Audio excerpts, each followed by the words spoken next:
আসুন সব বিভেদ ভুলে ঐক্যবদ্ধ হয়ে বাংলাদেশকে গড়ে তুলি বললেন মির্জা ফখরুল। জানিয়ে দেব, শেখ হাসিনাকে ফেরাতে দিল্লিকে ঢাকার চিঠি জানালেন পররাষ্ট্র ও স্বরাষ্ট্র উপদেষ্টা, থাকছে বিস্তারিত। আরও জানিয়ে দেব, মেঘনার জাহাজের ডাকাতের হামলায় নিহত সংখ্যা বেড়েছে 7 জন, থাকছে বিস্তারিত। জানিয়ে দেব, বিডিআর হত্যাকাণ্ড তদন্তে সদস্য কমিটি গঠন, থাকছে বিস্তারিত প্রতিবেদনে। আমাদের এই নিউজগুলো ভালো লাগলে লাইক, কমেন্ট, শেয়ার করুন এবং আমাদের চ্যানেলে নতুন হয়ে থাকলে চ্যানেলটি সাবস্ক্রাইব করে আসুন সব বিভেদ ভুলে ঐক্যবদ্ধ হয়ে বাংলাদেশকে গড়ে তুলি বললেন বিএনপি নেতা মির্জা ফখরুল ইসলাম আলমগীর। এখন কেউ যেন দেশকে বিভক্ত করতে না পারে সে ব্যাপারে সবাইকে ঐক্যবদ্ধ থাকার আহ্বান জানিয়েছেন বিএনপির মহাসচিব মির্জা ফখরুল ইসলাম আলমগীর। তিনি বলেছেন, আমরা একটা সুযোগ পেয়েছি, সেজন্য আমি সরকারি কর্মকর্তা, পুলিশ, সেনাবাহিনী সহ সব বাহিনীকে অনুরোধ করতে চাই, আসুন এই সুযোগ আমরা কাজে লাগাই। আবার আমরা সমাজকে এবং বাংলাদেশকে সমস্ত বিভেদ ভুলে ঐক্যবদ্ধ হয়ে গড়ে তুলি।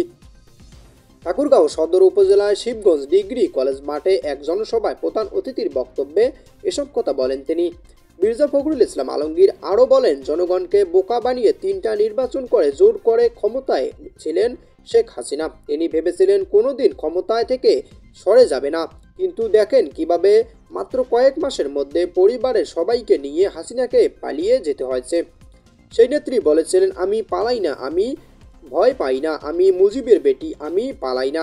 বিএনপির মহাসচিব বলেন, দেশ ছেড়ে ওপারে পালিয়ে গিয়ে হাসিনা ওখান থেকে ষড়যন্ত্র করছে এবং চক্রান্ত করছে, একটা মিথ্যা প্রচারণা চালাচ্ছে। এখানে নাকি আমাদের হিন্দু ভাইদের ওপর অত্যাচার করা হচ্ছে। আমরা খুব শান্তিপ্রিয় মানুষ, আমরা সবসময় হিন্দু, বৌদ্ধ, খ্রিস্টান, মুসলমান একসঙ্গে বসবাস করি। তিনি আরও বলেন, কাহাও কাহাও কেউ কেউ বলছে যে 71-এ ভুলে যাবে। 71-কে আমরা ভুলতে পারি না। 71 আমাদের স্বাধীন দেশের প্রজন্ম হয়েছে।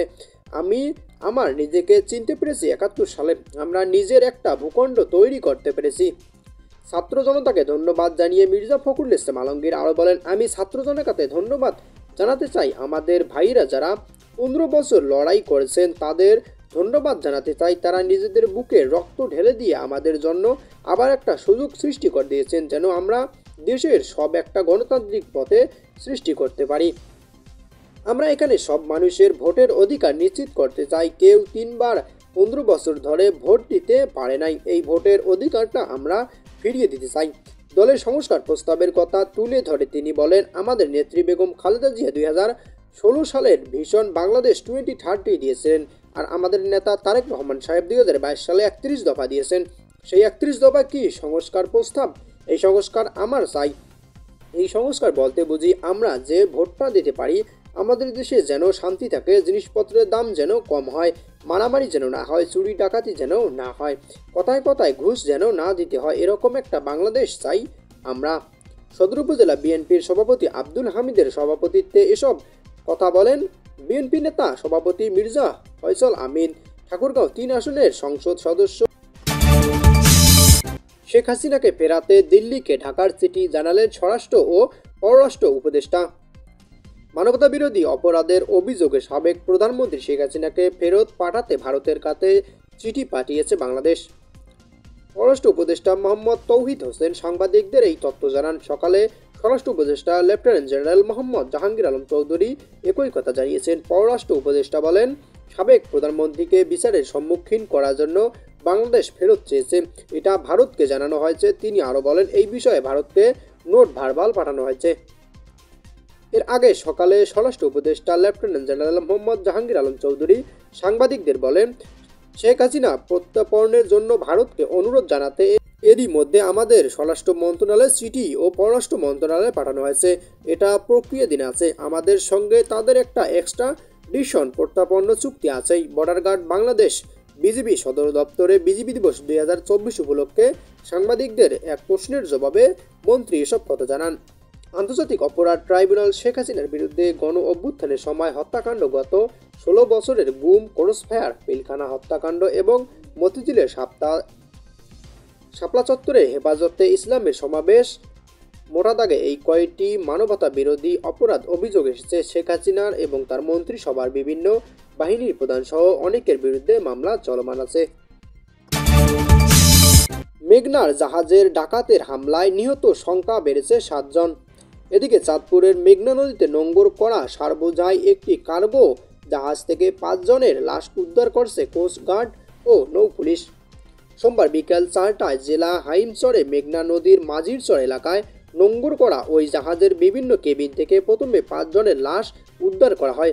পরে 3 জনকে মুমূর্ষু অবস্থায় উদ্ধার করে হাসপাতালে নেওয়ার পথে 2 জন মারা যান। এছাড়া অন্য জনেরও অবস্থা আশঙ্কাজনক। নিহতর সংখ্যা বেড়ে দাঁড়িয়েছে 7 জন। বিকেল 3:15টার দিকে নোঙর করা জাহাজের মরদেহগুলো পাওয়া গেছে বলে নিশ্চিত করেছেন চাঁদপুর নৌ ও পুলিশ সুপার সৈয়দ মুশফিকুর রহমান। জাহাজটি চট্টগ্রাম থেকে সিরাজগঞ্জ উদ্দেশ্যে যাচ্ছিল, তবে জাহাজটিতে হরিণা এলাকায় নোঙর করা অবস্থায় ছিল। নিহতরা হলেন মাস্টার কিবরিয়া ড্রাইভার সালাউদ্দিন, চুলকানি আমিনুল মুন্সি, গ্রিজার সজিবুল ইসলাম, লস্কর আজিজুল ও মাজদুল। একজনের পরিচয় পাওয়া যায়নি। এদের বাড়ি নড়াইল জেলায়, শুধু মাস্টার কিবরিয়ার বাড়ি ফরিদপুরে। খবর পেয়ে মুকুর চাকমা ও সদর হবিগঞ্জ সার্কেল এসএসপি সরজমিনে দেখতে চাঁদপুর সরকারি জেনারেল হাসপাতালে জরুরি বিভাগে আসেন। মুমূর্ষু অবস্থায় জুয়েলের শারীরিক অবস্থা অবনতি হলে ঢাকায় প্রেরণ করা হয়েছে।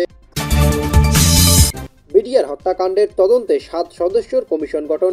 বিডিআর হত্যাকাণ্ডের ঘটনায় 7 সদস্য বিশিষ্ট তদন্ত কমিশন গঠন করা হয়েছে বলে জানিয়েছেন স্বরাষ্ট্র উপদেষ্টা লেফটেন্যান্ট জেনারেল মোহাম্মদ জাহাঙ্গীর আলম চৌধুরী। রাজধানী পিলখানায় সাংবাদিকদের এই কথা জানান তিনি। এদিকে বর্ডার গার্ড বাংলাদেশ বিজিবি এর সীমান্ত সম্মেলন কেন্দ্র বিজিবি দিবস আয়োজিত বিজিবি পদক প্রদান অনুষ্ঠানের প্রধান অতিথি ছিলেন স্বরাষ্ট্র উপদেষ্টা জাহাঙ্গীর আলম চৌধুরী বলেছেন, পিলখানায় 2009 সালে 25শে ফেব্রুয়ারি সংঘটিত বিডিআর বিদ্রোহের ঘটনায় তদন্ত কমিশন গঠন করা হয়েছে। গতকাল রাতে কমিশন গঠন সংক্রান্ত নথিতে প্রধান উপদেষ্টা স্বাক্ষর অনুমোদন করেছে।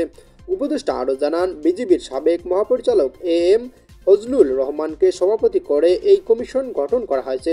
তদন্ত কমিশনের জন্য সদস্যরা হলেন সামরিক বাহিনীর 2 জন, সিভিল সার্ভিসের 1 জন ও পুলিশ 1 জন কর্মকর্তা। ঢাকা বিশ্ববিদ্যালয়, জগন্নাথ বিশ্ববিদ্যালয়ে 1 জন করে শিক্ষক।